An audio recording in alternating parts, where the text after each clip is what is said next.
Good afternoon and welcome to all of you. I'm Rich Lyons, Dean of the Haas School here at UC Berkeley. It is my pleasure, and I'll introduce him in just a moment, to welcome our first Dean Speaker Series guest here. And as you know, we've got a great series of Dean Speaker Series sessions coming up. One that's coming up, I'll just mention it very quickly, Dr. Stephen Chu, who, as you know, ran Lawrence Berkeley National Lab for a long time and was the Energy Secretary for the U.S., Nobel laureate. Steve Chu will be speaking on Friday, this Friday at noon in Anderson Auditorium. So I hope you'll be able to make that one and some of the others as well. Let's get to our speaker very quickly, okay? It is time for me to introduce him. He is, he's blazed many paths in the business world, and also I think his perspective is very resonant with what we do here at UC Berkeley, and you will see that. He revolutionized the world of advertising in many different ways and communications, built, of course, one of the most emulated companies in the industry and world. It's a great pleasure for me to introduce and welcome Mr. Kevin Roberts. He is the executive chairman of Saatchi & Saatchi. His career was built in sales, marketing, and leadership roles at a number of iconic brand companies. Just a small subset, Procter & Gamble, Gillette, Pepsi, and many others. Since 1997, that's when he came to Saatchi & Saatchi. The company has achieved, since then, record creative and financial performance under his leadership. Saatchi & Saatchi started in London in 1970, so some 45 years ago, now headquartered in New York. 130 offices in 70 countries, more than 6,000 employees. The Love Mark concept, that's something you'll hear about here. The Love Mark concept, really a signature concept that Kevin himself created. It's core to Saatchi & Saatchi's mission statement, getting people to fall in love with our clients' products and services. It really has had a big impact on the industry and was part of why he was named by Advertising Age. This was one of the 10 big ideas of the decade. Kevin is chairman of several companies, honorary appointments in many universities, long list of remarkable achievements here. Let's get started. Welcome to you, Kevin. Thanks for coming to Berkeley. Thank you very much.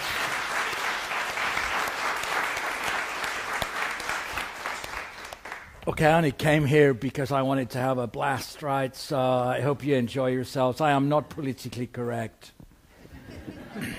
Okay. Right, I started life very poor, like probably many of you, I lived in a working class environment, didn't have my own room till I moved out, actually, and got kicked out of school when I was 17, and me and the principal had a personality problem. I had one, he didn't. and I was really poor, and now I'm really rich. And being rich is so much better, okay? So you're all going to be MBAs. Just make a note of that. I think you've already figured that out, right? This poor thing's very good for the spirit and all that, and long live, dreams and everything. But if you've got a bit of dough, it helps because you can actually pay to get things done and get resources and all that kind of stuff. One of the things that has helped me is to get rid of all my fear. People ask me what I'm frightened of. I'm frightened of nothing. Absolutely nothing I'm frightened of, right? I used to be frightened of lots of stuff, right? Now I'm not frightened of anything, so that's why the political correctness. I just don't care, actually. It's great, isn't it? So, and that includes sex, religion, ethnic background, whether you're tall or short, old, ages. I don't, none of that stuff. I don't care. I couldn't care less. Okay. So if I don't insult you early on, don't take it personally. I will try to get to you before the end of. It's not my fault, right? It's just your guys are so diverse, I won't be able to get to all of you very quickly. I'm here to have fun, all right? I love the school. I love what they do. I've just been talking to Rich about the positioning. I've known a lot of students that have come here, and they have genuinely loved the place. They've come out better. They've done all kinds of different things. But the thing that's impressed me about 2 or 3 of them recently, over the last, say, 4 or 5 years, is that they have come out believing that they can make a difference to the world, believing that they can do something that matters, and not just talking about that, I want to make the world a better place nonsense, right? But actually feeling that they were equipped to and feeling motivated. The most important thing all of them said they'd got when they were here was the people they'd met on the program. So, I mean, I'm sure you get good professors, and I'm sure the program's pretty interesting. At least it's got leadership at its core, which is quite smart. But the most important thing you're going to get are the connections that you make here. Believe me. You guys are going to rule the world, right? Or not going to rule it, but you're going to maybe upset it and certainly question the status quo. And I can see the T-shirt, right? Why they do them in lime green is a different issue, but it's a statement, man. That's questioning the status quo already, because you look sort of normal, and then you're wearing that T-shirt. So I'm going to talk to you about one thing, really, which is today winning in a crazy world. Winning, winning, winning. Because you've come here, you've invested 2 years and quite a lot of money to turn your lives around, right? So you can go out and win. Is that true or false? True. Talk back to me, otherwise it's going to be a very long hour for me. Yeah? I mean, you've made a real conscious choice to come here. You could have gone anywhere. It's pretty tough to get in here. They only hire the best of the best. And then some of you got in as well. Anyway, but I don't know how that occurred. But, you know, miracles do happen. Nothing's impossible, we think, at Saatchi & Saatchi. So you've come here to invest. When you go out of here, you want to go out to win. And I don't mean winning like being greedy and, you know, Wall Street capitalists and all that kind of stuff. You know, winning is whatever it means to you. But there's a difference between winning and losing, right? Yes? Yes. Losing sucks, okay? People tell me you lose a lot, you learn a lot and do all that. Yeah, maybe. But you learn even more from winning if you're smart, right? Right? And you just ramp it up, boof, and it becomes transformational. So winning's a good thing. It's not everything. Winning isn't everything, but wanting to win is. I've always wanted to win, to be the best I could be, to be the best for society, to be the best for my family. I want to be the best husband, the best father, the best lover, the best friend, the best mentor, the best at everything. You heard this work-life balance nonsense? What a load of nonsense that is. I believe in work-life balance. Okay, well, I believe I'm looking at a loser. So, because balance is all about compromise, is all about moderation, right? And you don't win through compromise. You don't win through balance. You want to be the best student, the best friend, have the best time, be the best business person, be the best social engineer. You want to be the best everything. It is about work-life integration. Integrate your work, your family, your friends, your life, and your own development. Don't balance them. Just find ways. I mean, Jeff Bezos just got a pasting in the New York Times, unfairly, because he runs a wonderful, wonderful business, right? But he talks about at Amazon, yeah, here, work harder, work smarter, work longer. 2 out of 3 won't cut it, right? So be prepared to work smarter, harder, and longer, because that's where winning comes from. A few months ago, I got a phone call, and Trudy works for me in New York, and she said, I have the Pentagon on the phone. I said, I don't think so. Highly unlikely. I've done nothing wrong, you know, whatsoever. Hey, crystal clean, man. No, she said, I'm telling you. I said, look, Trudy's American, right? I'm not. Okay? I said, look, it's one of my idiot friends from New Zealand calling you, an impressionable American, telling them it's the Pentagon. She said, it's the Pentagon. I said, how do you know? She said, you'll know. Okay, so I've never been in the military. Anybody here been in the military? Okay, you would know. Which one? Navy. In America. Yes. Okay, so that's really a superior force, the Navy, right? I mean, it's the best of the best, right? Absolutely. Right? And it's not only you that say that, right? Any Navy man would say that. Any Navy man. But that's how it's viewed. I mean, I was just at Los Alamos, and they view the Navy as being way above the other two. Anyway, so the good news in this story is that I didn't have an admiral on the phone. I had a 4-star American general, U.S. Army general. Who knew they had 4 stars? I thought only hotels had 4 stars. But in the Army, they have 4. In fact, they have a 5-star, but I think they only have one of them. I don't know. They don't. 4 stars, right? 4 stars. Okay. 4 stars, this guy. Wow. You'll have spoken to one. Maybe you were one. No, but you've spoken to one. I have still never spoken to one. Because you're not required to speak, okay? What you're required to do from a 4-star American general is to listen and to execute. It's a really simple thing. This guy, we want you to come up to the Pentagon, which was a bit of a problem for me, so I had no idea where it was. I'm from New Zealand. I thought the Pentagon was a band, right? So I have no idea where it is, but I don't, I can't talk because he's talking, right? Actually shouting, okay? And he said, and you will come up, and I said, no, I didn't say, that's all I said. He said, and you will come to talk to us about how to improve the image of America internationally. I said, I don't think so. You got the wrong guy, he said, and you will report. It's like just wasting time, don't it? You report to me in 3 weeks at 1100 hours. My watch, not an Apple, it's an old Yuri Gagarin. It's one of them watches that still go tick, tick, tick. Got it from Russia. Yuri Gagarin took it up into space. And it doesn't have any hundreds on it. It just has 1 to 12 on it. So I had no idea what time he meant anyway, or where to go. I said, okay. Boom! I said to Drew, that didn't go great. So we just see if you can call him back and ask him a couple of questions. So I'm not speaking to him. I said, okay, well, I'll try to. So I get on the phone, get back to him, and I say, excuse me, your worshipness and, holiness and whatever. How would I know what they're called? But he seemed pretty important. And I said, okay, I'm sort of clear on that. Because Trudy knew where the Pentagon was and knew what, 2300 was or whatever. I said, who will I be speaking to? So where they talk in the military, he says to me, our best and brightest. I said, it'll be a small room then. Poof! Anyway, I rock up there and he tells me, or no, he doesn't tell me, but there's 200 of them there. And I don't know if they were the best, but they were pretty bright, okay? They were very high, very, very bright. Massive, real smart, right? They had iPad 7, and it's not even out yet, right? And this was 7 months ago, and they're all in there, iPad 7. iPhone 10, forget iPhone 6. These guys have got iPhones without screens on, man. It's all, whatever.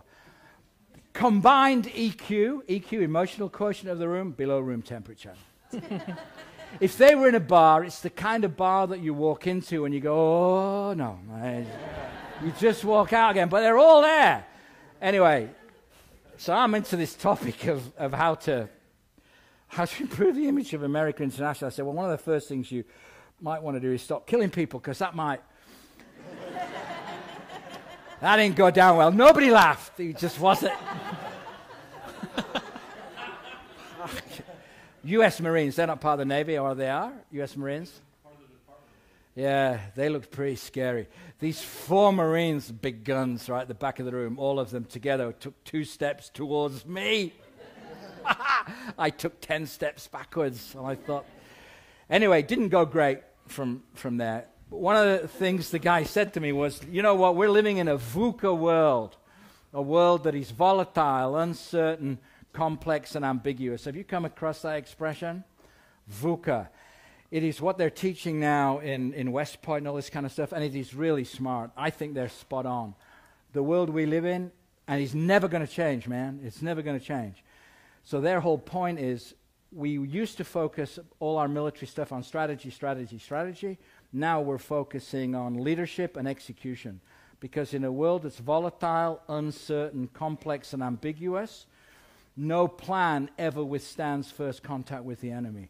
No strategic plan lives for longer than 100 days until you have to start adjusting, reflecting, responding, because all the power has shifted through technology and through education and through other stuff. So this power tectonic plate is now with the people rather than with institutions, with governments, with companies, with media, with brands, and so on. So this is the world you're going to be into. So it's the world you're living in. I said to him, I knew that. I did. And I said, and in fact, Mr. Lordship, we in advertising have moved on from a VUCA world to a super VUCA world. And I said it without laughing, okay? Because in advertising, everything's super size, super model, super league. And I said, the world that we actually live in is a world that is vibrant, full of life, full of hope, full of people like you. Full of dreamers, full of radical optimists. Okay?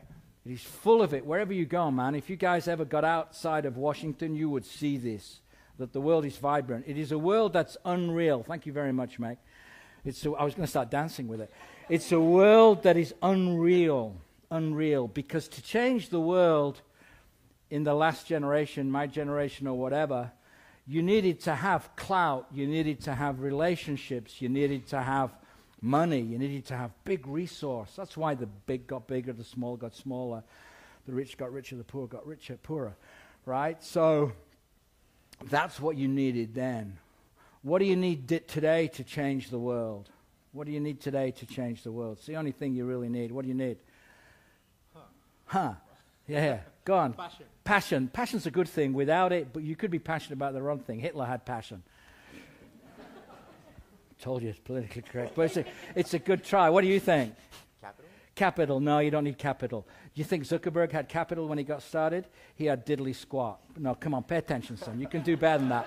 Yes, ma'am. Confidence is a good thing. Oh, confidence without attitude. See, Rich, what am I telling you? You do need confidence, but there's no big point being confident about the wrong thing, right? Everybody who fought Mike Tyson were confident. You know who Mike Tyson was? Tyson said, yeah, every strategy is great till you give them a punch in the mouth. Poof. Yeah, what do you think? What do you need to change the world? Creativity. Fantastic. You're in the right program, right? So it's very close. And creativity is good enough. You're right. The only thing you need to change the world is an idea. Creative ideas change the world. We live in the world of the idea. Every success you think of. Uber is what? It is a simple idea. Do you want to go in a dirty, smelly taxi, or do you want us to send a chauffeur-driven limo at your disposal? Yeah, I think I'll take the smelly. No, I don't think so. It's an idea. What was Facebook? Just a fantastic idea.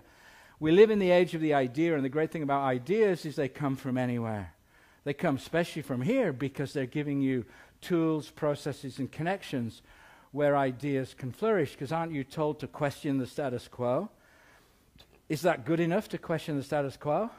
No, I've just asked you once. Pink shirt. Pink shirt, yeah. I like pink shirts. Generally speaking, that's a very good example of a pink shirt. So tell me, I'd call you your name if I knew it. What's your name? Greg. Okay, Greg.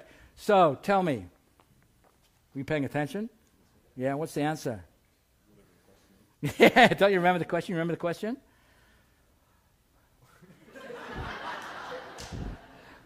I mean, are these the best you got? This is it? This is it? Okay, it's an unreal world, because when we have these ideas now, we can communicate them and share them at the speed of light, right? Thanks to the internet. Before, if you used to have an idea, it cost you a fortune to communicate it, to talk about it. Now, bang! If you've got an idea, it gets picked up immediately by your 500 friends, and their 3,000 friends, and their hundreds of friends. Greg's got thousands of them, right, Greg? Friends. Of course you have. You must have with a shirt like that. So it's unreal that we can force change, you know. The biggest threat facing Putin and these guys is going to be a bottom-up from Moscow. It's not going to be arms and the normal stuff. It's a world, a super VUCA world is a world that's crazy. You come here, Berkeley in many ways has got a crazy MBA program. It's trying to do something innovative. It's trying to do something leadership. It's trying to break away from the norm, right, Dean? So that's kind of crazy, in a way, to think you can do that. And it's a beautiful, brilliant thing. Okay, so do not lose your craziness here. Right? Do not let them process it out of you or tool it out of you or whatever. Learn all those, but stay crazy. Because only crazy people sustain ideas. Because ideas are so easy to kill. Because they've not been done before. An idea is only an idea once, so anybody can kill it. You will soon come to meet, you probably met him in your old jobs, the abominable no man. Usually in finance, or he could be a lawyer, or he could just be somebody, an engineer, or somebody who's just been there a long time, right? Or somebody who's been there a short time, but in his head, he's got a long time head. The abominable no man. So we need crazy people to keep our ideas alive. And the fourth thing in an astounding world is that it is astounding in this super world. Is it astounding how fast you can move? When you came in here, the world was all about new, new, new. When you go out, it'll all be about now, now, now. Because new is so fast, it's already old. Any new idea this morning, my kids have already ripped it off for free by tonight. Right? And you're ahead of them probably without admitting it. So the world that we've changed, it has moved from an attention economy to a participation economy. We all want to participate. We all want to join in. Whatever we do in marketing has to be highly participative. Whatever we do in politics has to be highly participative. Right? It's going to be Donald Trump, Clinton, Bush. I mean, people have got to be kidding me. Who would participate in anything with any of those three bozos? I mean, what a dreadful dinner that would be. You and the Donald's hair, or Hillary's emails, or Jeb's, I don't know, trying to speak English. It would be very difficult. So we've moved from information, where we're drowning in the stuff. We need information, it's great, but what we're looking for is inspiration. What everybody wants from you is inspiration. I could drown you in information today, and it would just, oh no. But can I inspire you for 1 second? I don't know, we'll see, but it's more useful. Interruption to interaction. ROI that you learn in, just learn about how to quickly do an ROI. It won't do you much good. Half of the stuff that you learn is right half of the time on ROI, return on investment. The real ROI that matters is what is the return on involvement. How involved, not what is my ROI on what I paid to come to Berkeley, but what's my return on my involvement? What is my involvement in the Berkeley community, the Berkeley alumni, the Berkeley network? What will that do for me? That's the right measure, not, what was my salary in terms of what did I pay to get here? That's the wrong measure. And finally, marketing. Marketing, who here is in marketing or studying marketing? I know you two are. Anybody else? One there, one there. Marketing's dead. Not marketing. The marketing that Kotler wrote about, that Porter wrote about, that many of the B schools are still teaching, that kind of marketing about creating a brand and building awareness and distribution and product and promotion, all that garbage, those are just table stakes. The role of marketers is no longer to build a brand, right? It's to create a movement. To create a movement. The Berkeley brand is irrelevant. The Berkeley movement is what you're part of. The Berkeley movement is what you should be propagating, because it's movements that we want to be part of, not brands. I don't care about logos and designs and ads and this stuff. People want to belong to something much bigger than that. They want to believe that their brand has purpose. It has something that they believe in, that cares about them, right? Is that true or false? True. That's a good going in position. That's quite challenging. I come from New Zealand. This is how we handle challenge in New Zealand.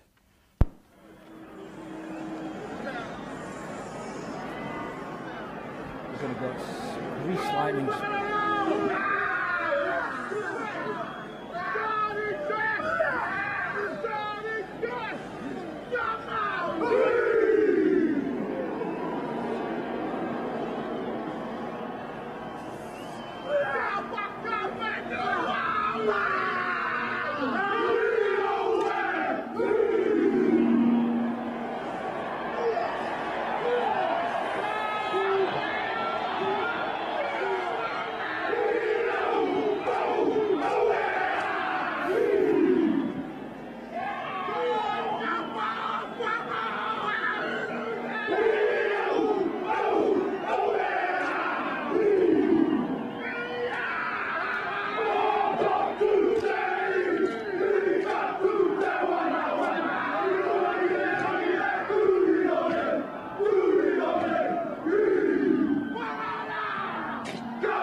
Yes, a new haka for the All Blacks.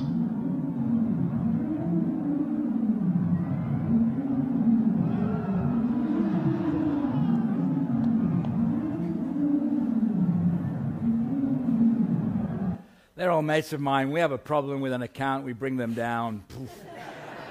It's the end of the problem real quickly. Okay, Peter Drucker, genius, way before his time, talked about the difference between management and leadership. Management's all about doing things right. Leadership is about doing the right things. You're going to learn both here. Make sure you learn how to manage an operation, a business, especially if you're going to go into a startup. It's better than doing it wrong, okay? Learn it all here. But then, to win, you've got to make sure you do the right things. And that's all about leadership. And it's about what I call creative leadership. There's a gazillion models on leadership. You can learn something from all of them. Okay? There's different ways to run different things. Leaders have to have different style because the only role of the leader is to create other leaders. There is no other function of the leader. Leaders create other leaders. Every year, 2,000 students pass through this school. Hopefully, 2,000 leaders leave. If that's the case, the world will become a better place through the leadership you show in your own families, in your own communities, in your own businesses, etc., etc. There's 3 quick things to talk about leadership in this area. I do a 12-part program on this stuff, which would bore you senseless. But it earns me tons of money. The first thing is that about creative leaders. Martin Luther King, you remember him? He did not say, I have a vision statement. Did he? I have a strategic objective. He had a dream. Great leaders have dreams. Great schools have dreams. Great businesses have dreams. Dreams are about reaching for the stars, not counting them. Dreams last forever and ever and ever. Do you know the Leica camera? They had a dream which was all about photography, and they're just 100 years old, and we made this for them.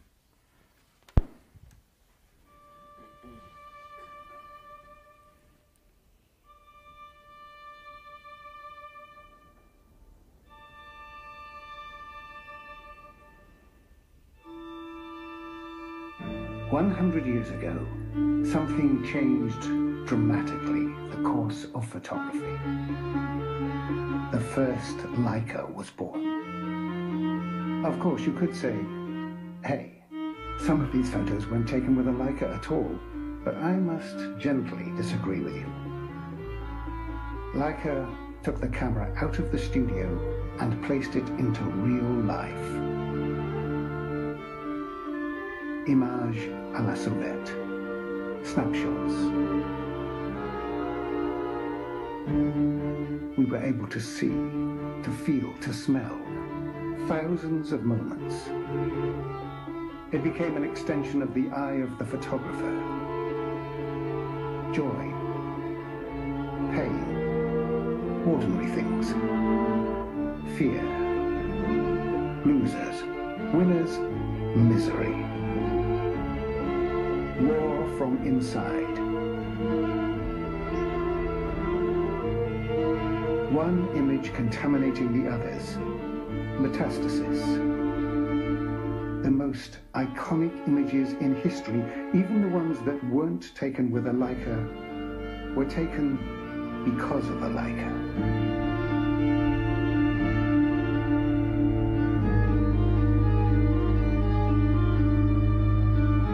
We didn't invent photography, but we invented photography.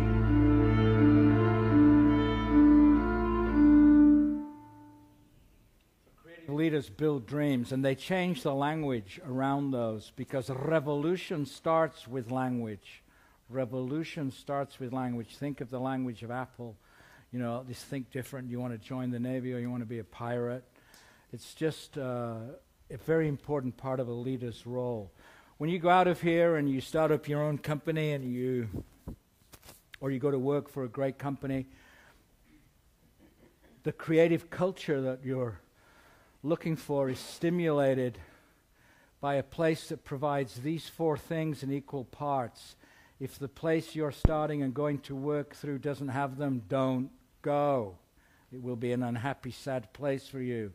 You have to demand 4 things when you leave here: responsibility, learning, recognition, and joy. You must demand them in all equal parts. You have earned them. They are your rights. If you are given responsibility before you're ready, given learning so that you can fail fast, learn fast, fix fast, given recognition, whatever that means, a place where they have decent music or decent coffee, or you can take your dog to work, or your mother, I don't know, whatever it is that you, and you can earn a lot, right, and you can be rewarded, then you will have lots of joy, and you deserve joy. You're here once, and then finita la musica. So you go out, be happy. If you're part of this, if you give these 4 things to your boss, if he gives them to you, if you give these 4 things to your subordinates, and they give them to you, if you give these 4 things to your customer, you're a happy bunny. And happy bunnies work harder than unhappy bunnies. Yes? Yes, you happy bunny? Right now? Yeah, now would be good. Happy bunny, good. And normally? Normally, 80% happy. 80% happy. We got to do something about the other 20%. You're the only person I ever know that quantifies happiness. You're spending too much time on this program. You got to get out more. Okay, that's good. Creative leaders stay in beta. They are fast, man. Fast, fast, fast. Think about this equation that's not up there. The successful people, companies will run in IQ plus EQ plus TQ plus BQ, all powered by CQ. What? IQ plus EQ plus TQ plus BQ. IQ, intelligence quotient. Companies that hire dummies are not here to stay. The good news is you are not dummies. No dummies get in here. There's all kinds of other retros, but there's no dummies, that's for sure. So your IQ's high. EQ. Okay, don't go to a company with no EQ. Do not go to Microsoft. Okay, do not go to a bank. Right, if you're thinking of becoming a lawyer, okay, be very careful where you go. So you need to go in a place that has IIQ, IEQ, TQ, technology quotient. Most companies are faking it. True or false? You're ahead of most companies, right? We are in World War III. Es verdad, it's true. We're in World War III. World War III is what? Ask Sony. What war are we fighting? Hacking. We are fighting cyber war, right? Terrorism is a sideshow. Terrorism is manageable. It's disgraceful but manageable. Cyber terrorism, we are in the middle of World War III. This is not a Cold War, it is a hot war. Everybody is trying to break down what this great nation stands for. So, you better join somewhere that is technologically smart, because if not, they are going to be left behind real quick. Okay? And a lot of them will talk about it and pretend it, and you will go in and look at the equipment and you will go, you got to be kidding me. Don't go there. And BQ, bloody quick. Okay, you've got to work in a company that is bloody quick, fast, because fast is the new fast, all powered by CQ, creativity quotient. Don't go to a place where ideas and creativity is not the overall driver. The third thing is that creative leaders, I'll just do aid. Think about a company. If you go to a company, we've done a lot of research, old companies, institutions, U.S. government, their leaders spend their time on 3 things. Leaders only do 3 things. They assess, they decide, they execute. Assess, decide, execute, aid. In the companies of today and yesterday, leaders spend their time 50% assessing, talking about it, interrogating the data, running the numbers, doing the research, looking at best practice. They spend 30% deciding, because the brilliant Japanese have just sent us down this wrong maze of consensus management, saying, boy, we keep losing to America because they're so fast, so we're going to now teach them consensus management, and that will slow them down. Okay, Toyota don't do any of that stuff, man. Toyota, poof, grease lightning, man. But we spend all our time deciding, building consensus, talking to the staff groups, the regions, talking to finance. Then we call in McKinsey, and it all gets very expensive and even slower, and we talk more. And then, if we've any time left, because we're all exhausted, we spend 20% of the time executing. The SAS, your Delta forces, don't operate on that model. That's how the military operate. SAS, Facebook, and Google operate, their leaders operate on this model. I work with the SAS in the UK. 20% of the time assessing, boof, leaders, because they've got the information that they need. They've got it all on one page. They've got it all on one screen. They've got it now. They know what they're doing. Boom, assess. Decide. They don't talk to anybody, man. The guy closest to the customer, closest to the problem, makes the decision. And then they spend their time executing, course correcting, because in a VUCA world, everything's changing. So your leaders have got to be right there because they've got the scar tissue, they've got the authority, they've got the experience. You want to find a company that's over on the right rather than over on the left, because nothing much happens over on this side. They're still assessing and deciding when the opposition have moved and implemented. The final thing that they do is they create love marks. The difference between a brand and a love mark is a super evolved brand, right? Brands are built on all good stuff, all the stuff you learn: quality, trust, genuine, authenticity, respect. Shampoos make your hair all beautiful, soft, and lovely, but all shampoos do that, right?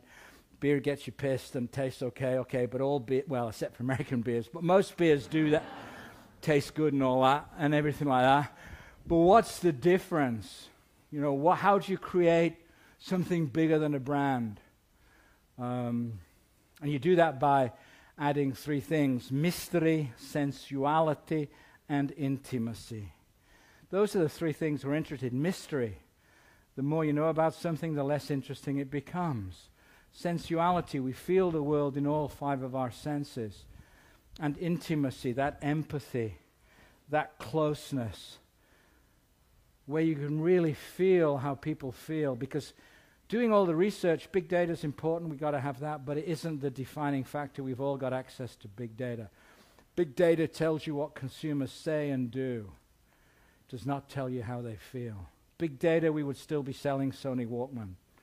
Okay, because nobody said that they wanted to rent music, not own it, right? Nobody said that they didn't want a physical CD. They didn't know, right? So we've got to have mystery, sensuality, and intimacy.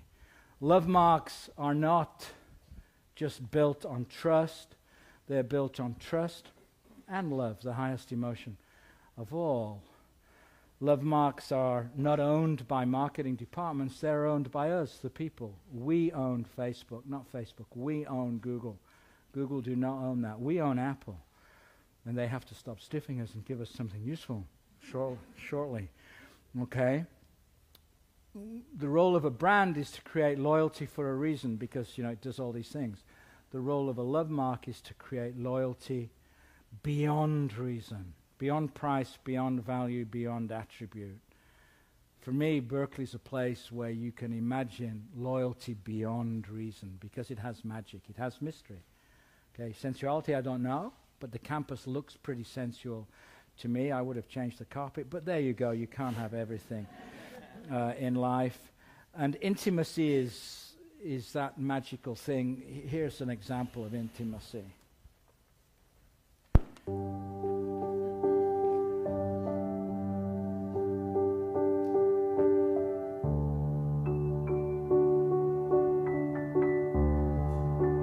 Yo tengo 89 años y hace 35 que estamos casados. Llevamos pronto 62 años de casado. Y hace 54 años que nos conocemos.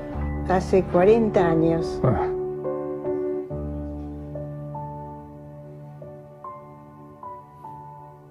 ¿Qué es una selfie? ¿Una qué?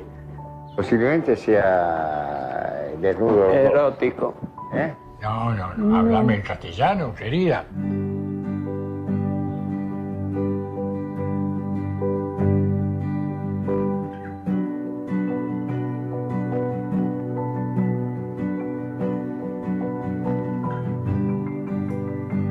Ay, no sé lo que toqué. No, pero acá sale una mancha oscura, che.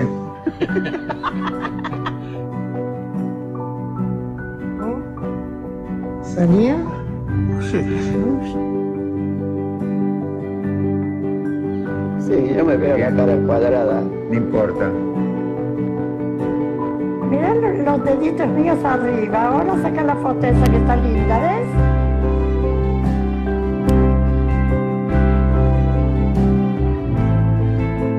Está bonita, ve qué bonita que está.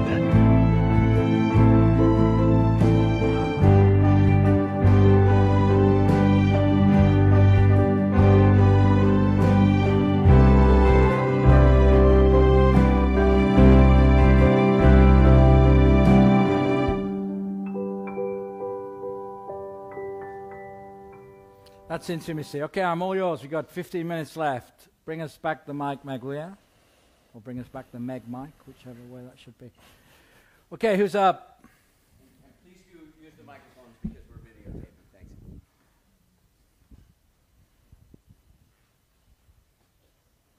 Stunned silence. I'll ask the first question if I may. Okay. How about the love mark concept? How did that idea come to you? Through fear. One of the things I used to be frightened of was that brands were all dying, and Saatchi, a brand advertising agency, would be out of business 10 years ago. I think I was pretty much on the right track. And I wanted to figure out what was beyond brands. I came up with an idea called trust marks, and I was friendly at that time with Alan Weber, who founded Fast Company. Fast Company 10 years ago was a phenomenon of the era. And I said, I got this great idea that's going to replace brands. Nothing new's happened in marketing for ages, called trust marks. He said, that stinks.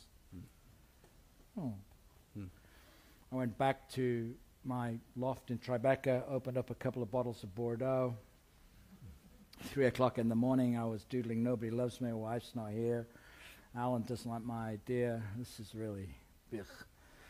All right, and I wrote this, I was on a piece of paper and I wrote this heart on it and I put marks next to it and I thought, wow, you know, love's a pretty important thing, and what higher emotion is there in that? And we do love some countries and some restaurants and some brands, not the way we love our parents or our nation or whatever, but we do love stuff.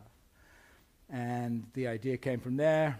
I did about, 48 hours of hard stuff on what it looked like, called Alan up, I said, okay, what do you think about that? He said, you got the cover, and I need 8 pages by Wednesday. Yeah. Fear. Thank you. Yes, ma'am. So I'm curious because liking a brand or supporting it takes so much energy or just a little thought, but loving it takes a lot. Do you think we as people and consumers are capable of loving so many brands, or do you think it'll just be a few things? Yeah, I think you choose 4 or 5 that you care more about, that you're loyal to beyond reason. I mean, if you talk to an Adidas fan or a Nike fan, man, they have very strong points of view. If you talk, if you think about the way we buy nowadays, the Whole Foods buyer probably won't go to Walmart, and the Walmart buyer won't be seen dead in Whole Foods in many of the cases. And when they talk to you about these things, they're very emotional, and they're very passionate about them. And they use the words that you would use in quite emotional situations. But yeah, I think there's a real limit. I mean, how many people do you love at the same time? How many causes do you love at the same time? And love, both with people and with brands, has got to be earned, because you can fall out of love. I think people have fallen out of love with Facebook, right? Because we all loved it 4 or 5 years ago, and now we're all going, boy, I don't trust them, they're intrusive, look at what they're doing. So maybe now we move to Instagram, or we move wherever we want to go, and it changes all the time. So it's very hard work. Thanks. Just come on up here. Kevin, you talked about how ideas can change the world.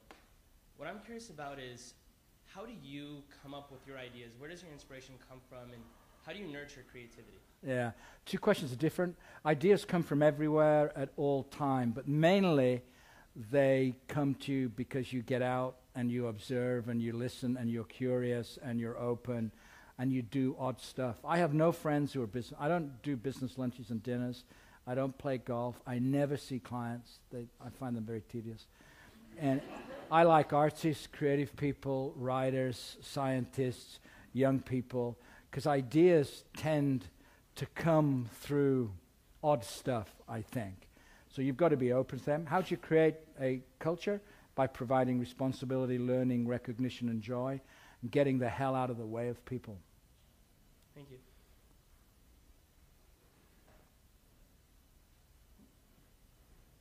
Related to that, so I think MBAs or business school students in general are not branded as the most creative types of people. So what do you think we should be doing to kind of bring about that brand amongst ourselves? Be different, right? I mean, it's not bullshit, right?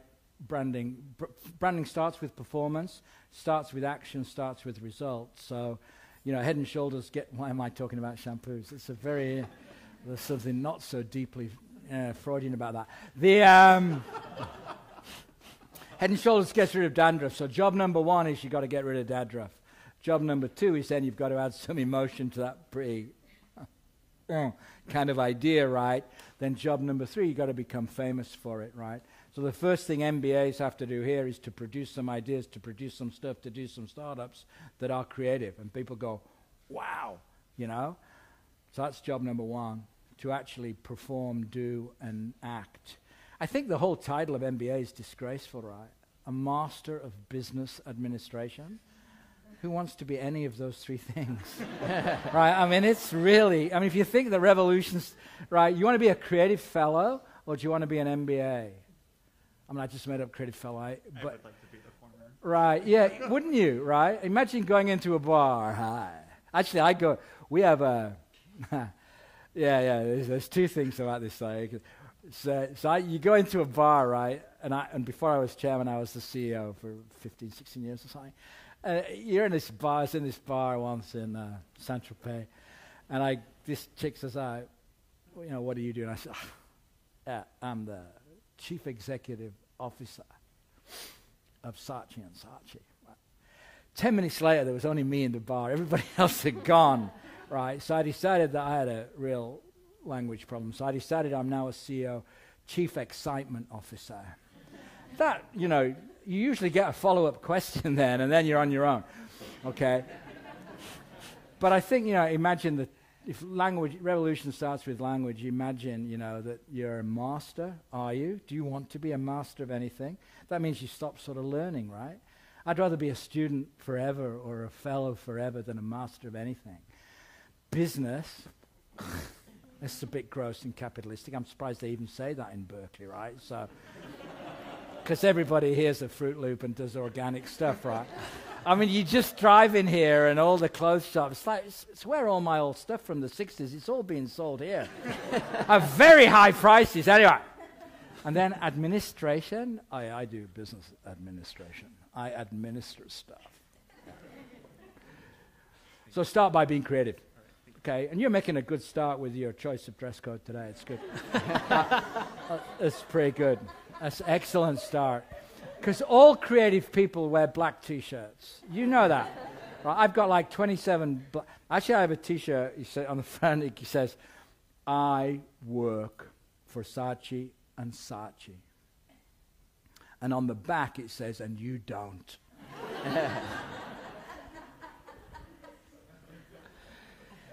All right, we've got 5 minutes to do. I can show you a great ad if you want. That'd be good, wouldn't it? Or what should we show them? What's funny?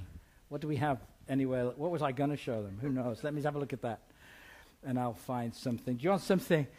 You can just put poo face in the meantime. Did you hear that? Poo face? That's disgraceful, isn't it? How would anybody admit seeing a spot like that? Do you know where that is? Or we could do the Toyota things if they're hooked up. Okay. So when we're talking about ideas, one of the things about ideas is, you know, I was asked to go by Lafley up to Cincinnati a while ago to talk to the leadership team of Procter about how to find a big idea. Okay? So they have these 24 there, all their global leaders all there, you know.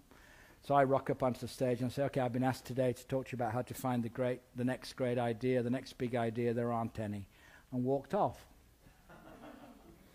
I walked back on quickly. We do $2 billion worth of business with them after all. But I then said, there are no big ideas now. There's just lots and lots of small ideas. And what we want to be is a culture that creates lots and lots of small ideas, tests them real fast, and then listens real hard, and then drives 5 or 6 of them into huge ideas. Because the consumers now will decide. If we keep waiting and waiting and waiting for this elusive big idea, we'll never get anywhere. You see Apple get everything wrong, right? How many times do they get it wrong? And we just say, yeah, okay, keep, we're with you. And then in the end, it turns out great. So in this ideas world, don't be hung up on the big idea. Every idea that we've seen succeed over the last 10 years has started off as a real little idea between a couple of mates or a couple of people, and then it's just become bigger as you fuel it, as you believe it.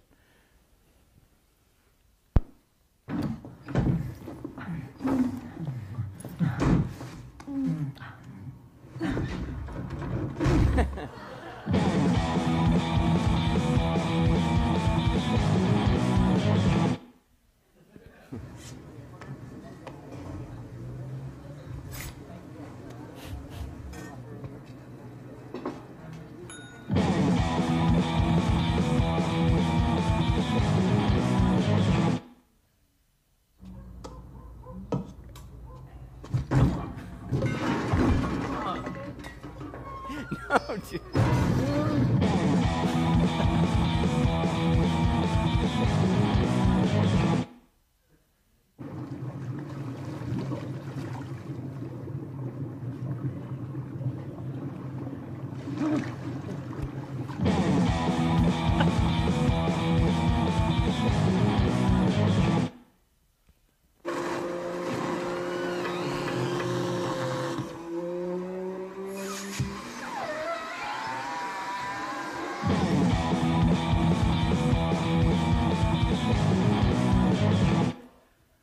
Small ideas, and you can get these small ideas now across in 5 seconds because people are so sophisticated. They don't need 5 hours, 3 hours, 30 seconds. People get it really quickly. Relationships compressed by Stuff It Deluxe. Stuff It Deluxe. Download at stuffit.com. Available for Mac and PC. Pregnancy compressed by Stuff It Deluxe. Oh. Stuff It Deluxe. Download at stuffit.com. Available for Mac and PC. Las Vegas compressed by Stuff It Deluxe. Stuff It Deluxe. Download at stuffit.com. Available for Mac and PC. New Year's resolutions compressed by Stuff It Deluxe. Stuff It Deluxe. Download at stuffit.com. Available for Mac and PC. Life of a Goldfish compressed by Stuff It Deluxe. Stuff It Deluxe. Download at stuffit.com. Available for Mac and PC. Enjoy your afternoon. Thank you very much. Yes.